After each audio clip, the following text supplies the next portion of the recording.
अब देखो ये वाला जो पार्ट है ना, ये दूसरा पार्ट है। यहाँ तक तो हमारा काम ख़त्म हो गया, लेकिन यहाँ से हम नेक्स्ट पार्ट स्टार्ट हो रहा है कि हमें फाइंड करना है सी की वैल्यू। ठीक है, हमें अल्फ़ा की वैल्यू दी हुई है और एन की वैल्यू दी हुई है, हमें फाइंड करना है सी की वैल्यू। तो हमारा इसमें प्रोसीजर थोड़ा सा ही अलग होता है। वो ये है कि हम कंसिडर कर रहे हैं, ये हमारा ये होता है ना अल्फ़ा का फॉर्मूला जो हमने टेस्टिंग में पढ़ा था। ठीक है, reject H not, critical reason हमारे पास ये चीज़ आ गई ना, तो क्रिटिकल रीजन हमने लिख लिया रिजेक्ट एच नॉट की जगह, कि हमारा टी जो क्या रिजेक्ट हो जाएगा क्रिटिकल रीजन की वैल्यू से अगर बड़ा आएगा तो।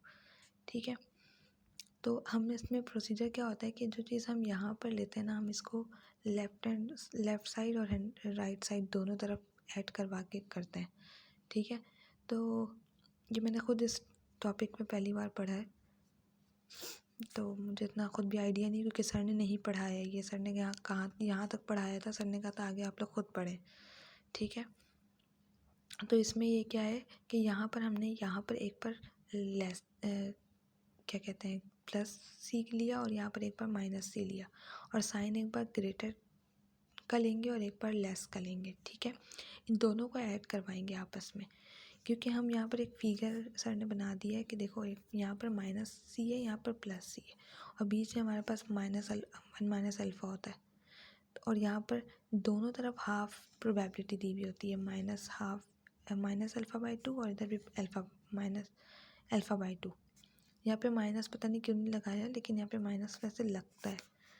ठीक है, तो यहाँ पर हमारे पास क्या लिखा हुआ है कि इसकी प्रोबेबिलिटी भी हमें अल्फ़ा बाई टू है, और इस तरफ की भी अल्फ़ा बाई टू है। ठीक है, तो हम यहाँ पर इस तरह से लिखें, दोनों इक्वेशन को हम कंबाइन कर रहे हैं, इसको और इसको दोनों को प्लस कर रहे हैं।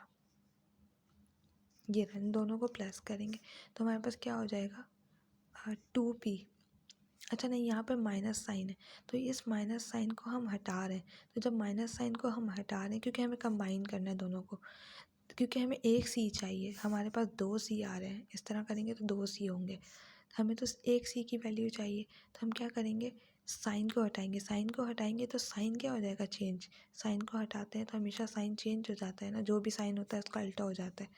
तो यहाँ पर ग्रेटर का, तो यहाँ पे भी लेस देन का आ जाएगा। ठीक है, लेस देन यू नहीं, लेस देन का है ना, तो ग्रेटर का आ जाएगा। ये देखो, और यहाँ पर वैसे ही आ गया, दोनों को कंबाइन कर दिया, और दोनों से एक जगह से सी है, माइनस का साइन हट गया। ठीक है, तो अब क्या करेंगे, 2 आ जाएगा। यहाँ पर दोनों ऐड हो रहे हैं ना आपस में, और सेम भी है, तो यहाँ पर देखो 2 आ गया।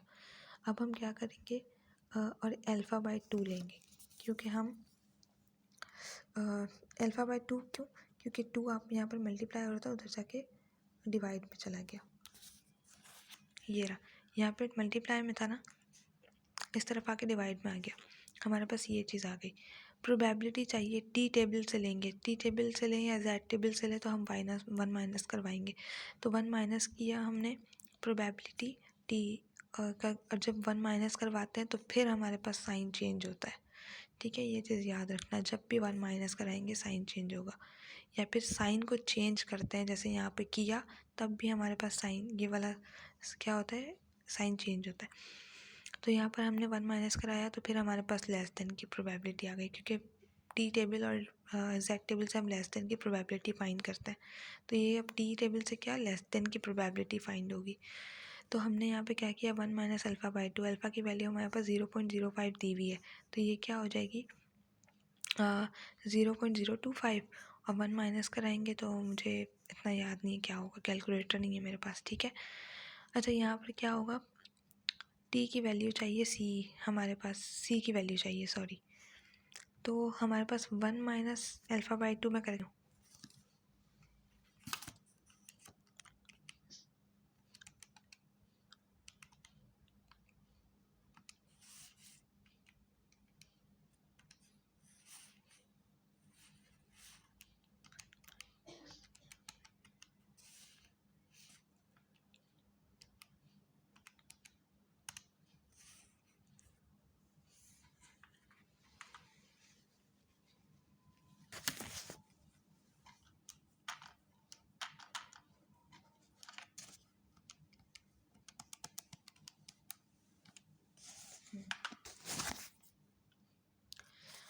हाँ, तो मैंने कैलकुलेटर से करके देखा है, तो मेरे पास ना, सॉरी मैं पॉज करना भूल गई थी वीडियो, तो ये आ रही है वैल्यू, ठीक है।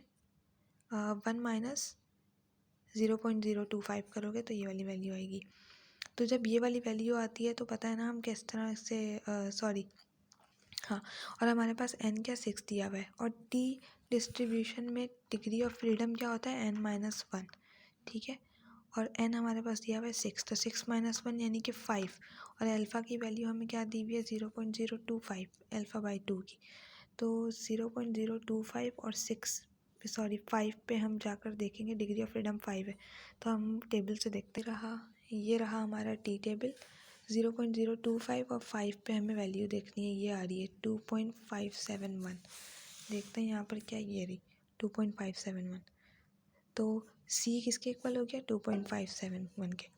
हम ऐसे ही टेस्टिंग वाले चैप्टर में भी कर चुके हैं कि हम जो भी वैल्यू हमारी होती थी यहाँ पर हम उसको टेबल से देखते थे और Z टेबल में देखते थे, क्योंकि वो Z डिस्ट्रीब्यूशन का था, ये T का है, तो Z डिस्ट्रीब्यूशन में देखते थे और वो C के इक्वल लेके सॉल्व करते थे, C और N की वैल्यू निकालते थे जो। लेकिन यहाँ पर हमें निकालना ही नहीं, क्योंकि डायरेक्ट C लिखा हुआ है, तो जो भी वैल्यू आएगी इसकी टेबल से वो C की वैल्यू होगी, तो यहाँ से हमने C की वैल्यू निकाल ली।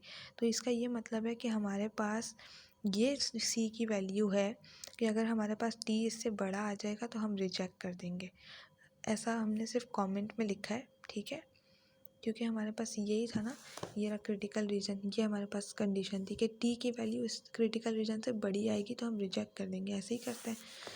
तो हम यहाँ पर 2.571 से अगर हमारी वैल्यू टी की बड़ी आएगी तो हम रिजेक्ट कर देंगे, ये लिखा हुआ है therefore H0 will be rejected at 0.05 if T greater than 2.571 और टी, वही चीज़ें लिखी हुई हैं, ठीक है।